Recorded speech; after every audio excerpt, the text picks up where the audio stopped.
remember, just remember, seek strength from the strong. When life is a burden and everything is unstable, remember, just remember, Allah is the able. When nothing makes sense and you're heading for demise, remember, just remember, Allah is the wise. When the way is cloudy and there's no one by your side, remember, just remember, Allah is the only guide. When your heart is breaking and your pain makes you fall, remember, just remember, Allah sees it all. Alhamdulillah, wassalatu wassalam ala Rasulillah. All praise is due to Allah, and may Allah's peace and blessings be on the last messenger of Allah. We welcome you back, dear viewers, to another in our series, In the Names of Allah. In our previous episodes, we have covered the first three names that we'll be covering in this series. Allah, the greatest name of Allah.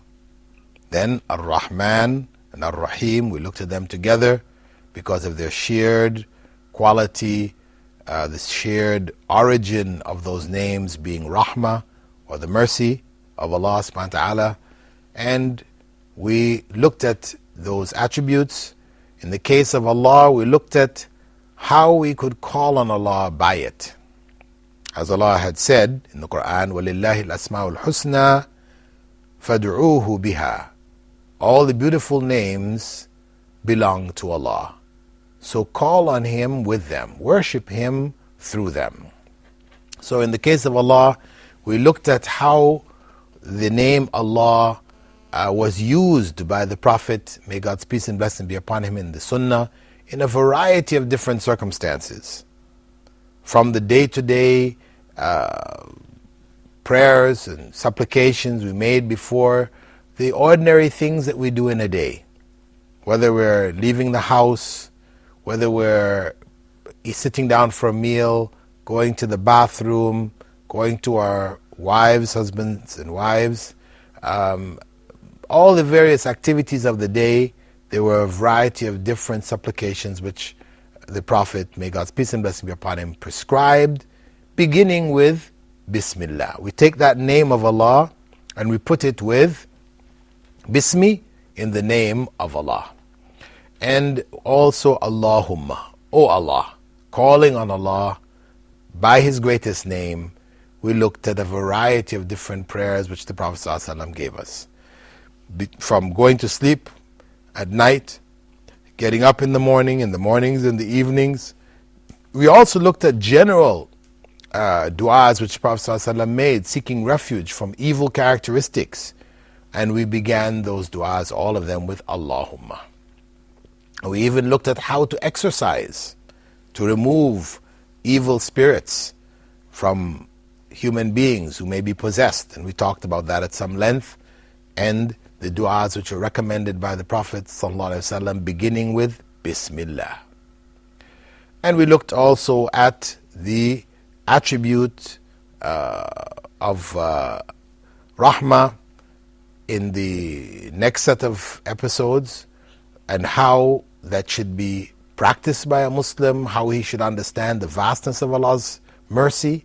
And then we looked at how it should be reflected in his life, how he should show mercy to others. As the Prophet ﷺ had said, Man la yarham la yurham. Whoever does not show mercy will not be shown mercy. We are now moving on to the next major attribute. And this is actually a combination of three attributes, or three names of Allah. And that is Al-Malik, Al-Malik, and Al-Malik. Al-Malik translated as the sovereign Lord, Al-Malik, the owner, and Al-Malik, the king. So these are attributes number 4, 5, and 6. In terms of where they're located in the Quran, and that's what we look at first, we didn't look at that in the case of Allah because it's mentioned so many times in the Quran. It's, the number is huge. We said it was some 2,602 times. So that's, you can hardly find a page of the Quran where it's not present. Whereas Ar-Rahman, Ar-Rahim, we looked at how many times they were used, and they were fairly frequently. Ar-Rahim was 114 times, Ar-Rahman 57 times. Now we're coming down to the names less frequently used. Al-Malik is mentioned 5 times in the Quran. Among those times, that mentioned in Surah Taha, verse 114, فَتَعَالَى اللَّهُ الْمَلِكُ الْحَقِّ. High exalted above all is Allah, the sovereign Lord, the truth. In the case of Al-Malik, it is mentioned only twice in the Quran. In Surah Al-Fatiha, we know Malik Yawmiddin, and also in Surah Ali Imran, where Allah says, قُلِ اللَّهُمَّ مَالِكَ الْمُلْكِ. Say, O Allah, owner of the dominion. And in the case of Malik, we can find it mentioned only once in the Quran. إِنَّ الْمُتَّقِينَ فِي جَنَّاتٍ وَنَهَرٍ فِي مَقْعَدِ صِدْقٍ عِنْدَ مَلِيكٍ مُقْتَدِرٍ. Indeed, the pious will live among gardens and rivers firmly established in the favor of the king. That's Surah Al-Qamar, verses 54-55. Only one time. Now, the origin of these names of Allah, Malik, and Malik, is from mulk. Mulk, milk, or malk. All of these are roots. All of them refer to something in possession of others. When this thing is in possession, the person has the ability to dominate it, to keep it for himself, and not allow others even to use it. That is the basic meaning of mulk, malk, and milk, from which the names Malik, Malik, and Al-Malik came. Relative to Allah subhanahu wa ta'ala, if we say that Malik, the sovereign Lord, is one able to execute his command in his dominion, as opposed to Malik, who may possess something but may not be able to enforce his commands in it. This is a basic difference in the language. This difference is not applicable to Allah subhanahu wa ta'ala. The Malik, one who owns a realm, he has dominion over some area or some place. Whatever he commands, whatever he wishes done, is done. Whereas the Malik, one who owns, he may not be able to exercise his will in it. He might be a child, or he might be somebody insane, he doesn't have his mind. So people are looking after the place for him. But he is the actual owner. So that distinction exists in the linguistic use of the word. But when it comes to Allah subhanahu wa ta'ala, this is not applicable. In the case of Malik and Malik, we can say that Malik is the more general term, Malik is a more specific term. But in terms of Allah subhanahu wa ta'ala, we have to say that Malik is the personal description of Allah subhanahu wa ta'ala, whereas Malik describes his act. Just as Rahman, Ar-Rahman, was the personal description of Allah, and Ar-Rahim was the description of his act of being mercy. Similarly, Malik is considered to be the description of Allah as a personal description, whereas Malik refers to his act of possessing and of owning. As Allah said in Surah Shura, verse 49, لِلَّهِ مُلْكُ السَّمَاوَاتِ وَالْأَرْضِ يَخْلُقُ مَا يَشَاءُ. So Allah speaks of the dominion over the heavens and the earth belong only to Allah, who creates whatever He wishes. So relative to Allah in terms of dominion, He not only owns it, but He is free to do in it as he wills. None can stop him. His will is enforced, whether as Malik, whether as Malik, or as Malik. In all of these names, all of these, the nuances that exist linguistically don't affect the reality with regards to Allah subhanahu wa ta'ala, where the whole dominion is His. He possesses everything that He has created. And nothing takes place in His dominion which is against His will, which He does not permit. And this is an important point because people have misunderstood where evil may take place in Allah's dominion, and we question, is this from Allah's will? Is that what He wanted? Well, if He didn't have control over it, and it was from the will of Satan, then His dominion would be incomplete. It would not, the perfection of His dominion would not be there. Whereas when we consider Allah with regards to dominion over His creation, it is complete. So absolutely nothing takes place which is against His will. But when we say will here, what we mean is His creational will. His creational will as distinct from His legal will. These are two aspects of His will. One aspect, the legal will, this is what He wants us to do, that He has told us to do. Through the Quran, through the Sunnah, through the prophets that were sent, we're told, do this, don't do this. The correct way has been shown to us, how we should live in accordance with the guidance and the pleasure of God. That has been explained. And that we call His legal will. But He has given us the ability to either follow those instructions or not. We have, on one hand, the ability to choose. He's given us that ability. They call it free will. It's not absolutely free, but it's free will to a certain degree. We can choose what we want to do, choose to obey or to disobey.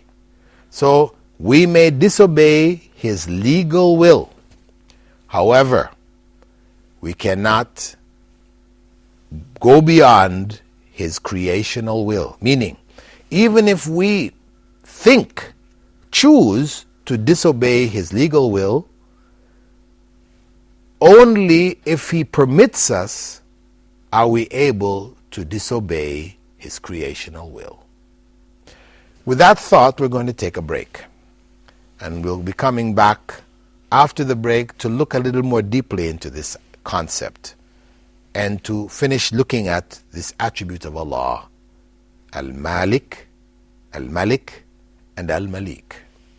Assalamu alaikum wa rahmatullahi wa barakatuh. When you are weak and the road seems long, remember, just remember, seek strength from the strong. Back to the Prophet. Join Sheikh Ammar in the program Back to the Prophet, wherein he teaches us practical lessons from the Prophet's life and how this can help us to overcome our challenges in the present.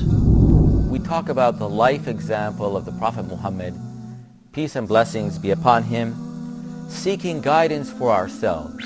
In the early days after the revelation of the Holy Quran, the Muslims were greatly persecuted, so much so that quite a few Muslims had to leave Arabia and migrate to Africa to live among Ahl Kitab, Christian people who followed the gospel of Christ.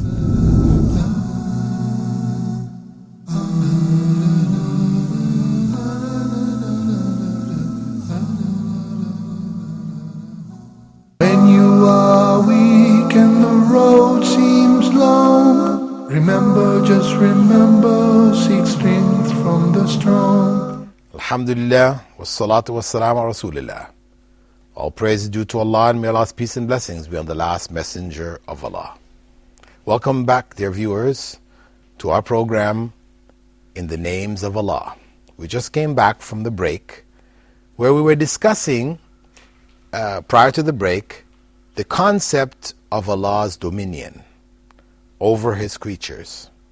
That dominion has a complete and irresistible control, the controller being Allah subhanahu wa ta'ala as the Malik, as the Malik and the Malik.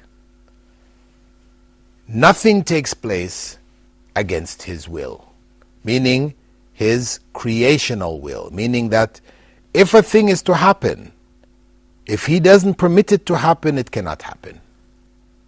We might choose to disobey His legal will, what He has told us to do or not to do. We can choose to do that. But even after we've made the choice, can we guarantee that we can implement that choice? We can implement the disobedience? How many times have we chosen to do something and it didn't happen? So obviously, the control of the outcome of our choices, we don't have. We make a choice and we try to implement it. But only if Allah permits it to take place, it will take place. So He is the Malik. Only if He permits it to take place. We are held accountable for the choices that we make. And added to it, if Allah permits us to implement those choices, we are also held accountable for the consequence of our choice. But in the end, it is still Allah who either permits us to fulfill it or not. So that's why we said, relative to these three names of Allah, all of them come together in the concept of Allah's possession of His whole creation. It's all in His dominion. And that His will is enforced in it. Nothing can go against His will. As to the question that people ask, if Allah is all-powerful and nothing goes against His will, so where does evil come from? If we say that His will was to allow evil, then we're saying in a sense that He's an evil God? Is that what you mean by that? The question may be asked. Of course not. The reality is that nothing in Allah's creation is 100% evil. If Allah has permitted it, He has permitted it not because of the evil that we perceive, but because of certain good which will come from it. Good which we might see or we may not see. We have how many times in our lives experienced things where we said, oh, what a terrible circumstance. Why did that have to happen? And then we see from it certain good, we say, oh, alhamdulillah, if it wasn't for that terrible circumstance, this other thing wouldn't have happened. We've seen it so many times. So that's the reality. If Allah has permitted it to happen, there is some good behind it which He has permitted it for. That's the bottom line. So Allah is not evil, He is good. So if He permits something to happen, He does it for the good that He has permitted, not for the thing itself. And a simple example, when we go to the dentist, we go there and we suffer. We have injections, there's drilling, there's pain, all of this that we go through. Do we go through because we like pain? No, we don't do it.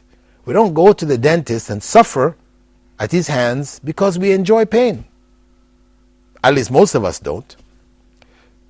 We go there because in the suffering that we go through, we are preventing a greater suffering. If we don't remove that cavity or remove that bad tooth, then we will suffer even more later on. So we suffer a certain amount of harm to prevent a greater harm. Now, we can see that. But for example, you take a child. Take that child to the dentist. First time he's ever been to the dentist, oh, he's very happy. You tell him the dentist is a nice person, wears this big long white coat, he's going to give you candy, and he goes there, dentist gives him candy, he likes it. But then once the dentist puts that needle in his gum, puts the drill in his tooth, pain. Hey, he hates the dentist after that. He doesn't want to come back to the dentist. No matter how much you try to explain to that child that the dentist, the pain that the dentist is giving you, the suffering that you're going through, this is to prevent a greater, he can't see the greater suffering. He can't see what a bad tooth is going to do to him. So all he can see is the dentist causing him pain. He can't see beyond it. So as the child is unable to see the good that is behind it, similarly, in certain incidences in our lives, we can't see the good. So we think this is all evil, but in reality, nothing takes place in our lives that is 100% evil. Except if we look at it from the perspective of ourselves, we may make an evil intent to do an evil deed and go and do that evil deed. We can say, okay, that's 100% evil. That's coming from us. We can be evil people. But from Allah subhanahu wa ta'ala, Allah is good. So whatever He has permitted, ultimately, there is good to come from it. So since He is the one who is the ultimate ruler, the ruler of all rulers, then it is not surprising to find that, as the Prophet ﷺ had said, the most detestable name in the sight of Allah is the man who calls himself Malikul Amlak or Shahanshah. This is a forbidden name. Prophet Muhammad ﷺ informed us of this. Allah subhanahu wa ta'ala is the owner of the Day of Judgment. His rule on the last day is complete. He is the sovereign. His dominion is ultimate. Prophet Muhammad ﷺ had related that on the last day Allah will gather the people and call them in a voice which will be heard by those far away and those near, saying, I am the king, I am the judge. Ana al-Malik, Ana ad-Dayyan. And it is from Allah's mercy that He is the ruler on that day. Because by Him being the ruler, we can be sure of absolute fairness and justice. If anybody else, other human beings were involved, then there is a great chance that injustice will take place. Now, relative to the effect of these divine names, first and foremost, belief that true possession and ownership of anything in this world is a result of Allah giving us possession of it. This should give us a sense of responsibility, that this is not really ours. We should feel that we have been given something for a limited period of time. Whatever we have in this world, it has been given to us by Allah. And we are to utilize it in the way which is pleasing to Him. We have a responsibility. So whatever we have is not an issue for us to be proud and puffed up about. It's for us to take note that we have responsibility in it. Furthermore, Prophet Muhammad ﷺ had advised us, انظروا إلى من أسفل منكم ولا تنظروا إلى من هو فوقكم فهو أجدر أن لا تزدروا نعمة الله عليكم. Look to those less fortunate than you, and do not look to those above you. It is better for you in order that you do not deny what Allah has blessed you with.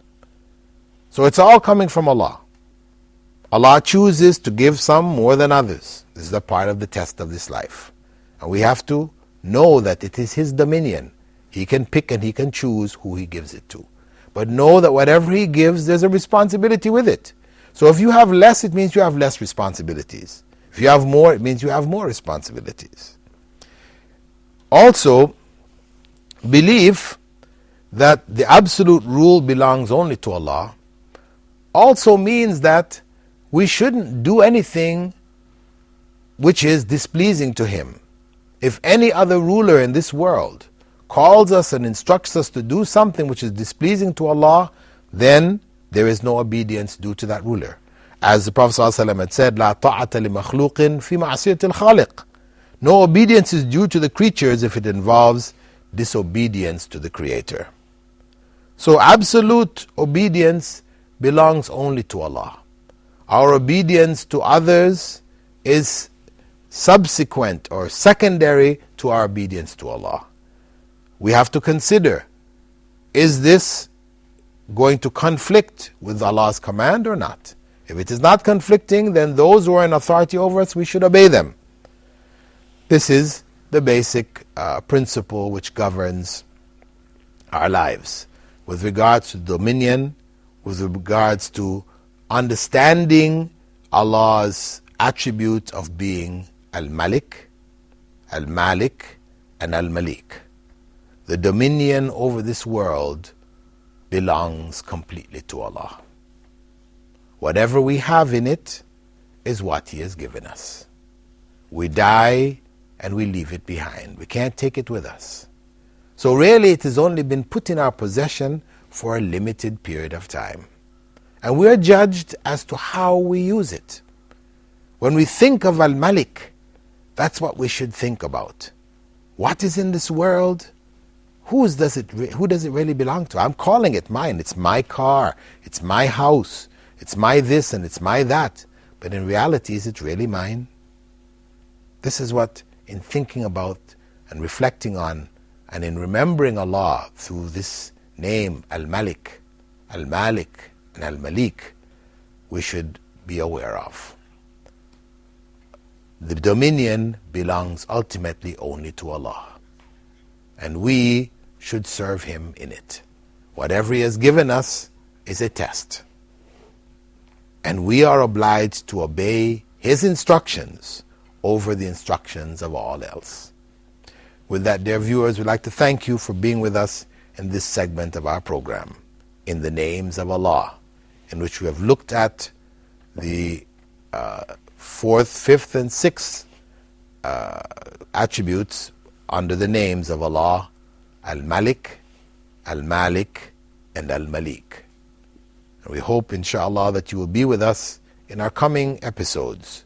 Assalamu alaikum wa rahmatullahi wa barakatuh. When you are weak and the road seems long, remember, just remember, seek strength from the strong. When life is a burden and everything is unstable, remember, just remember, Allah is the able. When nothing makes sense and you're heading for demise, remember, just remember, Allah is the wise. When the way is cloudy and there's no one by your side, remember, just remember, Allah is the only guide. When your heart is breaking and your pain makes you fall, remember, just remember, Allah sees it all.